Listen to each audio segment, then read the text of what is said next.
Good morning. I want to first say I will be a little more than 5 minutes. This is the last hearing of the subcommittee for the year, and a few things that I wanted to go over in addition to talking about today's hearing. So I want to first welcome you to the final hearing of the Railroad Pipeline Hazardous Material Subcommittee for the 116th Congress. During a very tough 2 years, I'm very proud of the work that this subcommittee has done along with Chairman DeFazio. The House passed an historic surface transportation reauthorization bill that includes a robust $60 billion investment for rail infrastructure, the highest amount ever. As a strong proponent of passenger rail, I'm proud that we were able to include very significant Amtrak investment and to include a top priority of mine in making commuter railroads eligible for a greatly expanded CRISI grant program. That program, which can fund a wide variety of projects, including quiet zones, grade separations, and station improvements, was expanded to $7 billion over 5 years. Another priority of mine that will improve safety and reduce delays was establishment of a dedicated grade separation program. Now, I'm optimistic that in the Biden administration and under the leadership of Chairman DeFazio, this bill will get done. As far as other work under the subcommittee for the rest of this year, I remain very hopeful that we complete a pipeline safety reauthorization bill and have that signed into law. Now, in our hearing today, we'll be looking at Surface Transportation Board's role in ensuring we have a robust national passenger rail system, both intercity and commuter. The STB was last reauthorized 5 years ago, and that authorization expired on October 1st. So this is a good time to be talking about this issue. I'm also hopeful that the STB will get its full 5 confirmed board members, which was authorized in the 2015 bill. I'm not just a big supporter of passenger rail. I'm a frequent passenger on both Metro commuter rail at home and on Amtrak. To achieve a more robust passenger rail system, both intercity and commuter, we need to do a few things. First, we should significantly increase the amount of public investment in rail infrastructure. Second, we'll have to expand our domestic rail supply industry so we can meet the demand. Finally, we'll need to establish a more balanced and efficient process to utilize existing trackage, much of which is owned by freight railroads, for expanded passenger rail service. Trying to expand passenger rail service on new right-of-way is just not feasible from a cost or time perspective in a majority of the country. In the places that it is feasible, we should have public investment while also encouraging private investment. But where this is not feasible, the expansion of current rail lines does not need to be contentious. Investments by the public sector to establish or expand passenger rail service can also help freight railroads by increasing freight capacity when not used by passenger rail service. This model in particular has been used to great success by BNSF Railroad.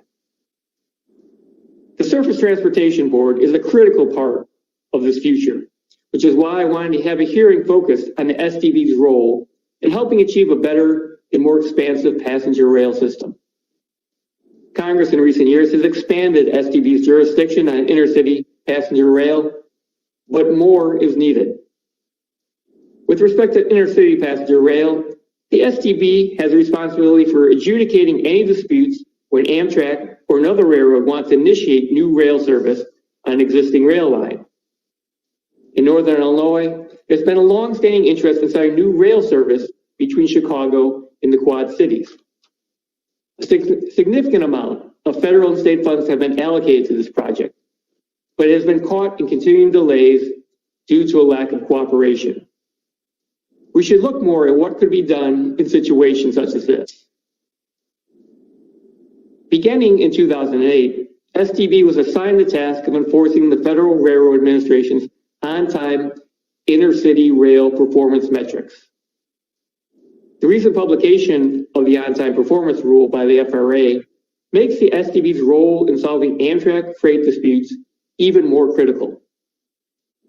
Though it's mentioned in the written testimony, Amtrak may want to add more about the agency's desire for the STB to have additional authority and expertise to solve Amtrak freight disputes in a timely and cost-effective manner, just like the STB has done to resolve shipper disputes.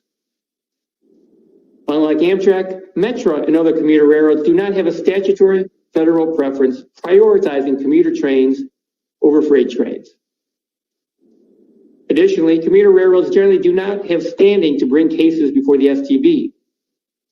Therefore, commuter railroads have very limited leverage when it comes to trying to expand their service on freight rail lines or ensuring that freight railroads do not delay commuter trains.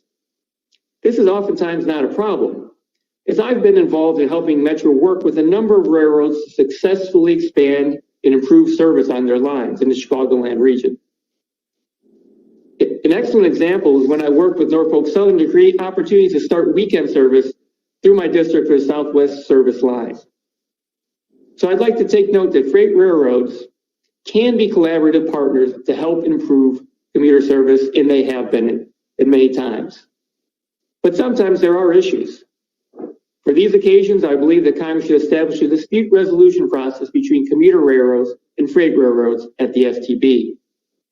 If this is not enough to help give commuters the type of service they deserve, perhaps Congress should take a balanced look at other options that can help improve service for commuters.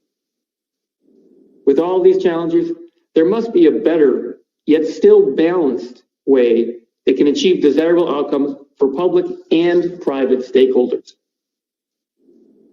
I look forward to hearing from all of our witnesses today on the role of the Surface Transportation Board in helping achieve better passenger rail system. I'd like to welcome two witnesses in particular today. One is Metra's new chairwoman, Romaine Brown. Chairwoman Brown made history this year as the first African-American woman to chair Metra. She brings a lifetime of experience in public transit in Chicagoland to the position. Second, we have Marty Overman, current vice chair of STB, who I've known for about 45 years, although I hate to admit that for either of us. I believe this is the first non-confirmation congressional hearing he has testified at. So a warm welcome to both of you and all of our witnesses.